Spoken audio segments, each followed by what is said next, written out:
I don't know. I guess I'll start then with it. But scrimmage too good. I mean, I think we still got a lot of ways to go. I think you even seeing some of the football, which I haven't got a lot to watch. I haven't been able to watch a lot. I'm sorry, but just little things I've seen. I've seen still some sloppiness that we got to get corrected, and you could just see it. The sloppiness on the field of lack of playing football. Those are kind of the things you see, like some errors and mistakes that way. I did see some good football. We're improving. I'm excited about how we're improving.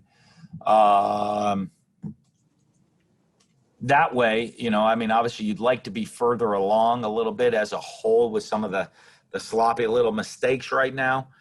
But we're all pleased with our guys. I really like some of our guys' effort that we have out there on the field, how our guys are playing hard and trying to figure out how to play the game. And now we just got to start putting it all together at this point right now. I mean, that's your last scrimmage. You have a little bit lighter of week to let guys recover this week. And then kind of one more stretch of padded practices before we get into game week.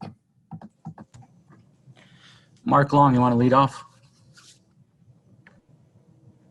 Absolutely. Yeah, Dan, does the sloppiness change?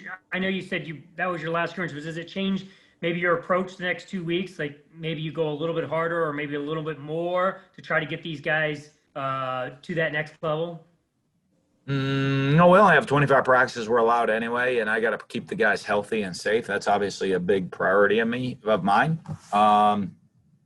So we're kind of under the limitations that have been given to us. So we're going to stick kind of with our schedule and keep going. And, as I told our guys, it's, I like I said, I mean, physically, I'm okay with some things. It's going to be a big mental grind for our guys over the next couple of weeks to get themselves prepared to play. Did you reach out to anybody who's already played over the weekend in terms of maybe getting some feedback as to, what worked, what they wish they had done or hadn't done? Not yet. We're going to do that over the next week because you have some more games being played. I want to get some, I want to talk to some NFL people as well. They're starting up this week, and then get a feeling for, every different aspect of it, with the stadiums, the lack of crowd noise, how the pumping and music affects, just the overall game day feeling, the difference of game day deals. So, but over the next week, we will. Mark, I haven't done it yet. Edgar, go ahead. Yeah, Dan, what areas of improvement did you see from first to second scrimmage? And yesterday, were there any standout performances? You mentioned Malik and Wright and a couple others from the first one. Yeah, I don't know if anybody really jumped out. Obviously, we limit reps of certain guys and play some other guys more. I think the biggest improvement, I thought that it was better football played. So I do think we're headed in the right direction. When guys are executing, flying around, popping pads, it looked more like, with better football and probably cleaner football, if you will, that way. But when I talk about the errors, the critical errors that you see out there, of little things that you can't do. But overall, like the sense of the 22 guys on the field playing at a higher level was much higher than it was in scrimmage one, in a more consistent basis. But the mistakes are still kind of a lot of little mental things that get into. So, I mean, it was much more consistent, but not consistent of where you want to be to go play an SEC game. Brian mentioned Kyle Trask had gotten pretty lean and mean, has dropped some weight. Yeah. And so conditioning-wise, though, how would you sum up the overall conditioning? And is this team ready to get into a fourth quarter deeply and be ready to grind it out right yet? Yeah, I think we have within the plan, we're going to do a little bit of that. We kind of planned it out that we've been pretty physical up to this point. We're going to get into a little bit more lighter, but that's going to involve a little bit more conditioning, running, lifting, and some of the stuff that we've missed. Like with all the limitations put on us, some of the conditioning and lifting is one of the biggest things they eliminated by going to the 20-hour week and all that stuff. When when the SEC came out with whatever their rules were, the things that got eliminated were some of the conditioning and lifting. So we're going to try to catch up on some of that over the next 2 weeks and just make sure we're ready for 4 quarters. But a lot of that too also is going to be around depth and making sure we're creating the proper depth to go play for 4 quarters. Dan, just following up, did one more, please. On you've harped on this SEC guidelines quite a bit. I know it's been frustrating. Clearly, some of the limits have been put on you. Can you break it down just a teeny bit? I mean, it seems a little vague to me. Maybe how many hours have you guys lost out on? I mean, what have you really lost? You're looking at training camp where it goes from really unlimited hours, right? With 1 day off a week, and in that day you're allowed 2 hours of film to 20 hours a week. So in a normal training camp, you got about half of what you normally would do, and so you had to really look at where you were going to cut. And I didn't once they created the rules, I could go back and do all the research of every little thing that I lost and give you the time, but I haven't done that. I just kind of went to, this is the new rule, and I got to figure out how to do it this way, of what we need, instead of giving the details of what we lost. But you're looking at a normal day. You get in, maybe you practice in the morning, and then you have a recovery lift in the afternoon while you're watching some film. All that time gets eliminated. A bunch of walkthrough times gets eliminated. So a lot of the little teaching and all that stuff. And you went from having a training camp to basically an in-season schedule, if that makes sense. So in season, we're 20 hours a week. Training camp, you're not. So it essentially eliminated training camp altogether, if that's the easiest way to put it.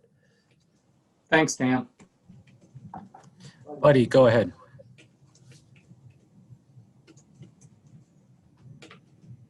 Yes, Dan, thank you very much. Can you hear me okay? Yeah, barely. But My volume must be low or something.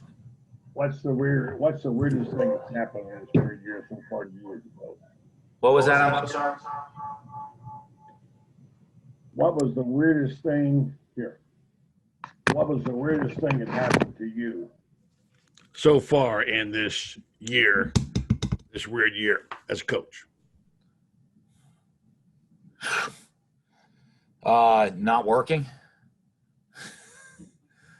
You know what I mean? Being told to stay home and not go to work. I don't know. It's probably the first time since I was like 15 years old, maybe younger than that.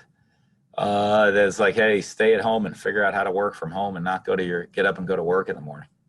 Well, gosh, you go work at your home office thing. Homeschooling, probably that was a little bit different for me. That was really weird. Lack of this whole deal, a lack of personal interaction between human beings. That's kind of weird. It's like a sci-fi movie. There's a couple of them for you. And just to go back to the game, I'm assuming you watched part of that BYU game last night in Navy. It was a weird listening. It was like watching a practice without the crowd noise and strange for everybody. What was it like for you to watch a game like that with no crowd and, not having the full complement of what you get when you're at the game? Well, by the time we finished meeting and watching the film late last night, it was long over. So I didn't really watch much of it. I saw the score that way. But if you said that, that's some of the things. And, I think Mark was asking what we're going to call the other coaches about. What is that feeling to play like in those stadiums? You know what I mean? And BYU and BYU usually plays in front of a pretty big stadium, huge home crowds and all that. So, I'm going to call probably, give a shout to Kalani and some of these other guys as they keep playing and saying, hey, does atmosphere have effect on your team, and what that's like feeling like that in the stadium? Just real quick, I know there's some people who feel like the old saying, in the midst of chaos, there's also opportunity. And a lot of coaches are using that. Have you talked about that to your team and players, and how do you feel about it? I don't know about that. I mean, we always know what our opportunity is, which is to go win football games, and whoever handles the adversity the best is going to go win. You know, I mean, our opportunity is we get to go play football games. Excuse me. So, hopefully, we'll handle the adversity better than most other people and go perform well on Saturdays. Thank you. Mm-hmm. Goldie. Dan, were you guys able to make it out of the scrimmage without any noteworthy injuries? We'll see. Get a couple guys banged up, but we'll see how that's going to affect us moving forward here. You know, over the next couple weeks when I get the final reports on some things. You know, like I said, it's a lighter week, so I want to see at the end of the week kind of where we're at and who's able to go by the end of the week. And then have you settled on a starting center yet, or are you guys still kind of working through that position? We're getting there. We're getting there with it. You know, I mean, you got to have a couple of them. Like I said, I mean, I love you guys get so caught up in who the starters are. I really don't, because I'm one play away from having to play a backup. I'm 2 plays away from having to play the third string guy and how to move guys all around. So I don't really get caught up in that stuff. I'm really caught up into what are our combinations of players at every different position for every scenario that's going to happen during the course of the game. So I have I'm getting to a point where I have a good ideas of all the different combinations of who can go into games at different times.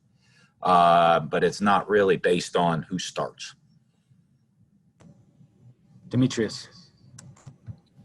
Hey, Coach. Obviously, Kadarius Toney played a major role for you guys in the past. He's been a playmaker, but he had some injuries last year. What do you sort of see as far as his progress this season, and how do you feel his role will be with the team moving forward? I think one of the things I'm really pleased with him, what I've seen from Kadarius, is just a real development as a wide receiver. You know, I mean, he was a guy that's high school quarterback, started to learn the position.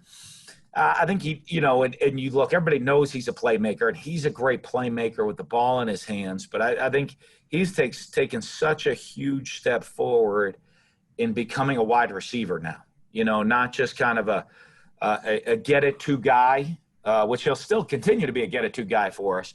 But every down being a wide receiver, I think he's taken some huge steps forward. And, you know, I'm really excited about that because that's what you want from those guys. You know, it's one thing, I'm this utility athlete, get-it-to guy, but when you can become disciplined and a great technician at your position, that takes you to a whole nother level. You sort of talked about him playing in the slot in the past, but do you see somebody like a Jordan Pouncey? I know he's not eligible yet, but do you see him sort of taking strides and playing in that slot role? Yeah, he's missed a little bit with some injuries and probably a little bit behind that way, but he could. We'll see. I don't know who's eligible. So if he's eligible, possibly. If he's not, I would highly doubt it. It would seem. Appreciate it. Yeah. Nick. These are all these scenarios. These are all these different scenarios I deal with in 1,000 deals. Like, who's going to do this? I got to figure out about 15 different scenarios. So. I guess on Pouncey then real quick. Is it a scenario where, I mean, I'm probably trying to wrap my head around the NCAA and how they figure these things out the same way you are. But is it a scenario where the waiver came back and they said we need more information? And I'm just trying to figure out why one happened and now you're waiting on 2, and why can't they all be done in the same kind of timely fashion? Call the NCAA. They don't return my call. Great question for them. There you go. And then they don't consult me on such things. You know what I mean?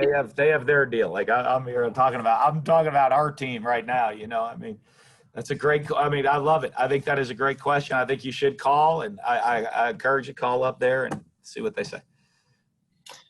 When you watched the Navy coach last night said they purposely didn't do any tackling or you know, face-to-face football stuff, and they were just hitting dummies and pads, and they kind of looked like it yesterday in some sloppy areas. Is that what you kind of mean, just the way that each individual team is kind of prepared and how you're trying to get your team as ready as possible given all the uncertainty? Well, I saw the score, so I know Ken's a great coach. I didn't see the game, so I don't know what happened, but you would guess what their plan was didn't work real well. So I'm not saying it was, and to no fault. I mean, it's just everybody's right now dealing with different scenarios, trying to figure it all out. But maybe BYU's that good a team. I don't know. I just saw the score, and it was in last night's game. Y'all watched it. So I don't know a whole lot about it because we were scrimmaging and watching our film, so I didn't see it really. Well, how much better, I guess, will you guys be maybe in week 4 then, after playing some other teams and getting some live action than you might be in week 1 then? Certainly hope we're always. I mean, not just this year, every year. You always hope you're better in week 4 than week 1, but you're always, we're trying to do this throughout the course of the season. So you always hope you're better as the year moves on, and what the extent of those games from week 1 to week 4, we'll see with where we're at. Like I said, I think our guys have had a great attitude. I think our guys have taken care of their business. They've tried to put themselves in a good position to be successful.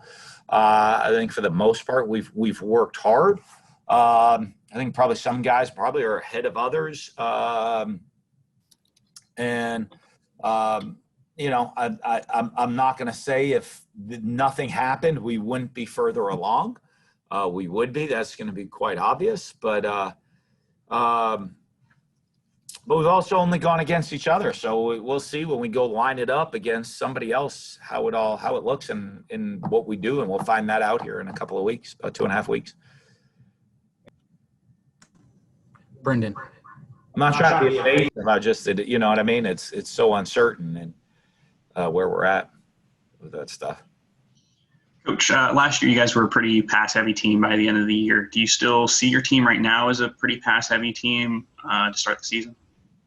Well, every year I see us as a 50-50 team. We'll see. Like I said, we go when you're going against each other, you don't always know. I mean, we got into last year, and I thought going into last year we'd run the ball really well coming out of training camp, and we'd kind of be. I thought we'd be a little more run-heavy team than a pass-heavy team. So, but that obviously flipped once we got into the season. So you got to be able to adjust in that way. That's why we like to be 50. Our plans to be 50-50, and then we'll see how the year plays out and where we're at health-wise, injury-wise, what goes on, who's playing, who develops, whether we change from one, how we're growing throughout the course of the year. All of those will become factors. And given the the sloppiness you talked about, I mean, assuming that other teams are dealing with the same issues like that, and just the long layoff, how does that affect your offensive play calling, and do you think there would be like an advantage to being a more run-heavy team or a more pass-heavy team? No, I don't think it'll be an advantage. It'll be an advantage into it being a good execution team and, making sure you put your guys in position to do what they do well and execute. And if you execute throwing the ball or execute running the ball, I think whatever you're going to execute better is going to be to your advantage more than saying, we're never going to sit there and just, take a square peg and there's a round hole there and I'm just going to slam it in there for an entire season. And what we're going to do is we're going to be able to adapt, adjust, and put our guys in position to go be successful. And if we got to throw it 90 times a game, we'll throw it 90 times a game. If we, got to run it 90 times a game, we'll do that. If we're able to stay balanced, great, we'll stay balanced. That we'll see as the year goes on how that plays out. Thanks, Dan. Yeah. David. Coach, can you share who's in the rotation at kick returner and punt returner? And does that philosophy change with who's playing there with how odd this offseason's been? Sure. Let's see. I mean, I'd have to go get the depth chart. There's about 15 guys in the rotation. You have. I don't have my practice schedule with me. About 15 guys are in the rotation for that right now.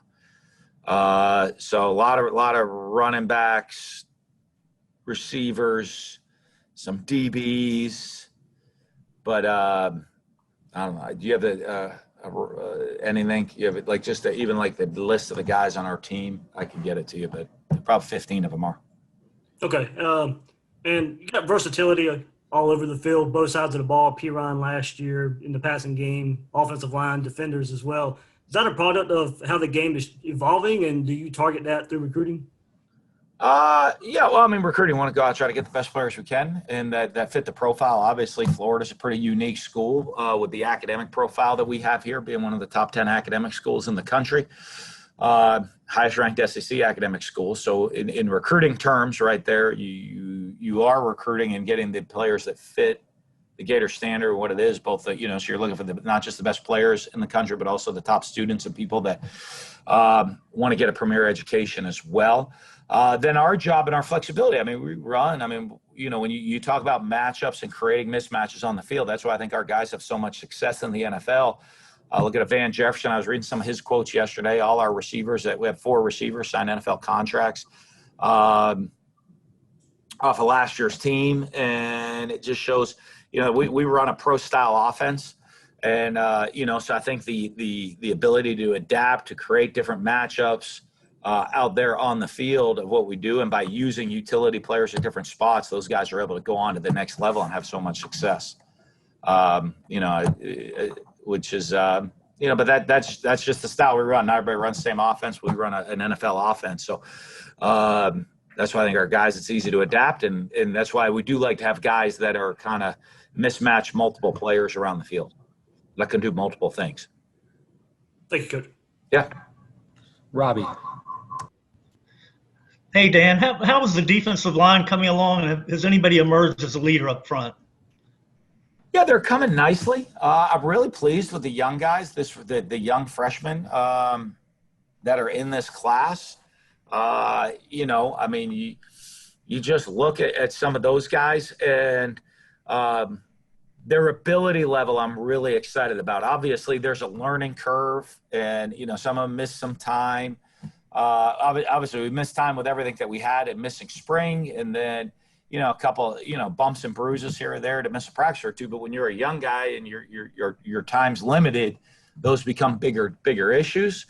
But I'm really excited about the future on the defensive line, and and the type of building a premier D line. With those guys, you have the 2 Jalen's, Jalen Lee, Jalen Humphreys. He's back now. He kind of missed I put him in that almost young freshman because he missed almost a whole year with his injury, with his knee coming in here.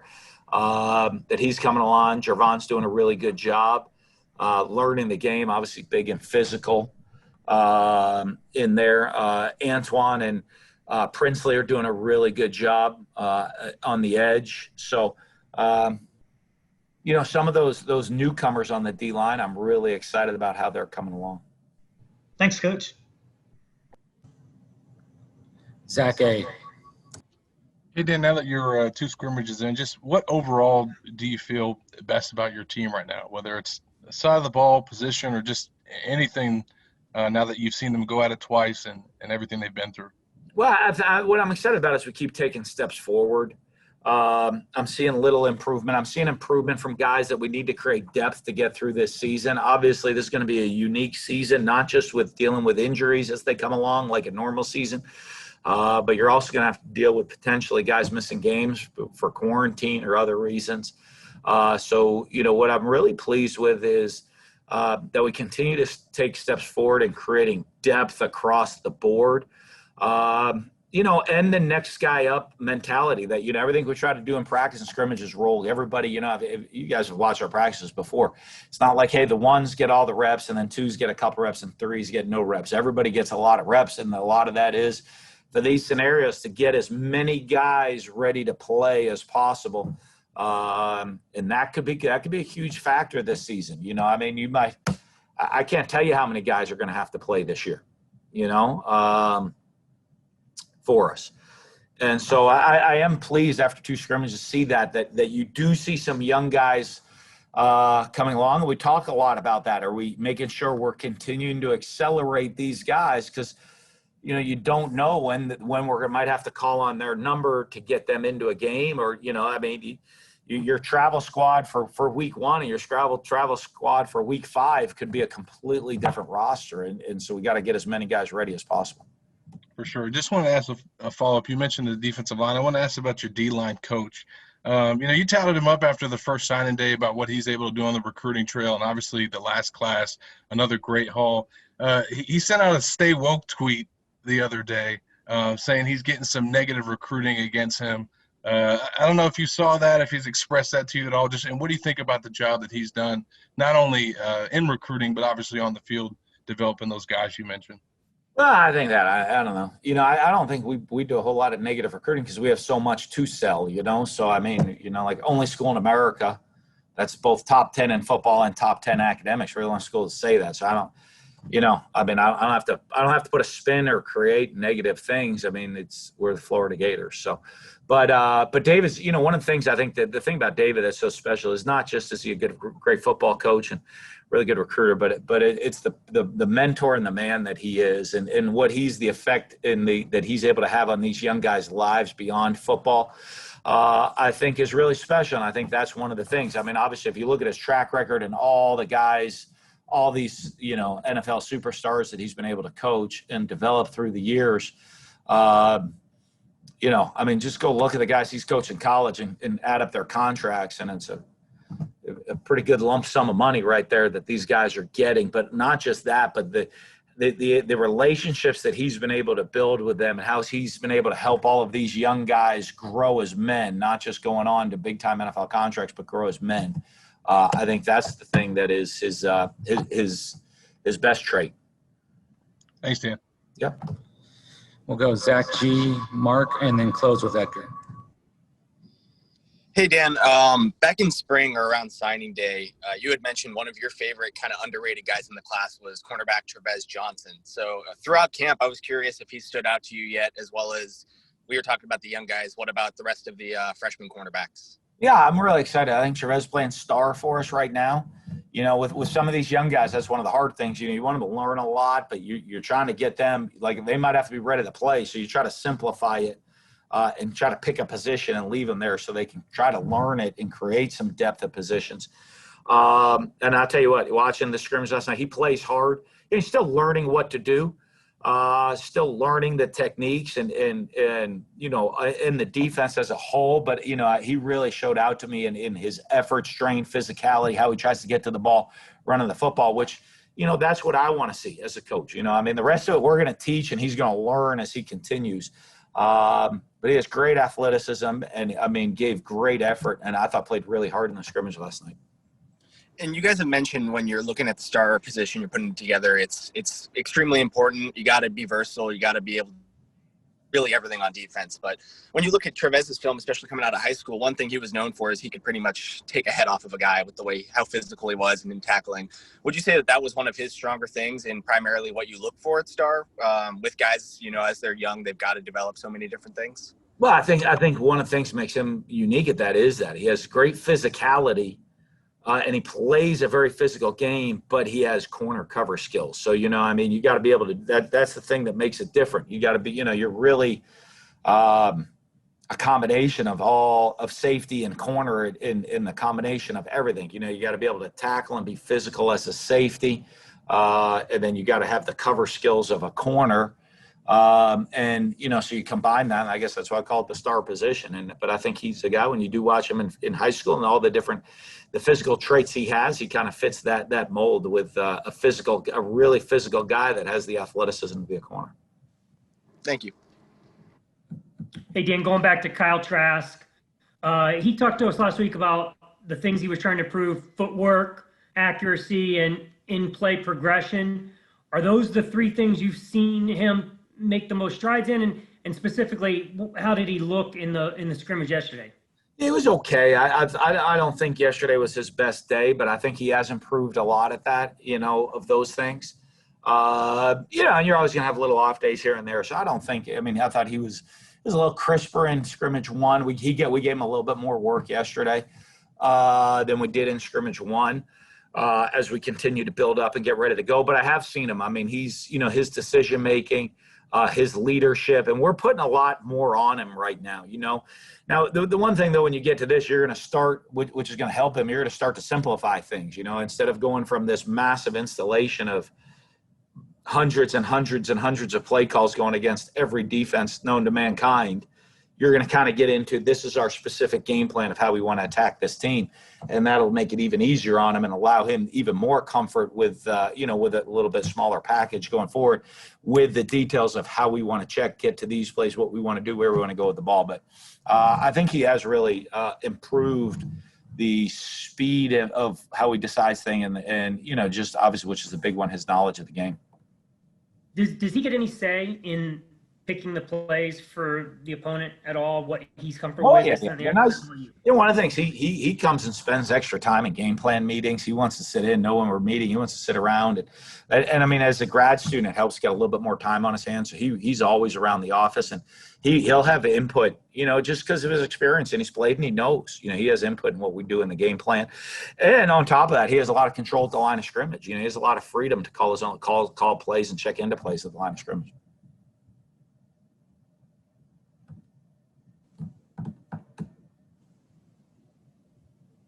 Go ahead, Edgar. You're excited right now. I didn't want to Sorry, Dan. Did Kyle Pitts sit out again? Yeah, he's had a great training camp. And I hadn't missed a snap in training camp. Gets a lot of reps. We don't have a lot of depth at the tight end position. I didn't see a need for him to go play in a scrimmage when I've seen what he's been able to do so far every day, consistent basis of practice. Now that's good. Hey, do you have a date for a release of a media guide possibly?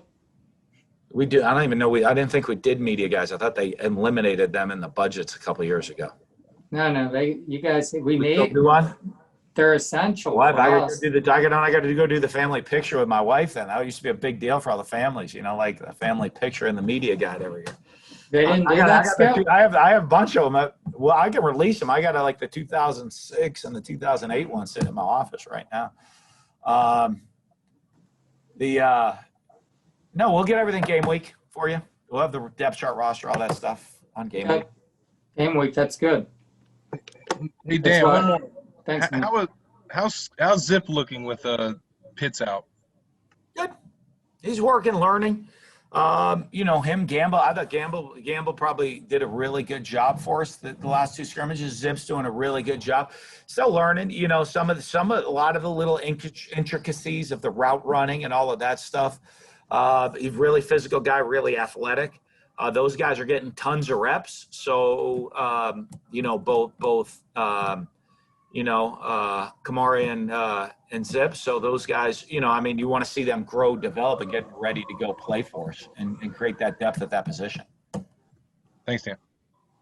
John Odom actually did pretty well last night too. I think coming off an injury last year, he's going to be a little bit behind. He's still trying to get his strength back, but he had a couple nice catches, put his face on people blocking. Was not afraid to be physical and just got to get bigger and stronger.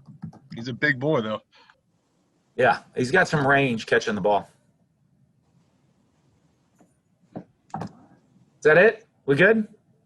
Appreciate it, Dan. Yeah, good to see you guys. Have a safe week. You too. Thanks, Dan. Thanks, Skip.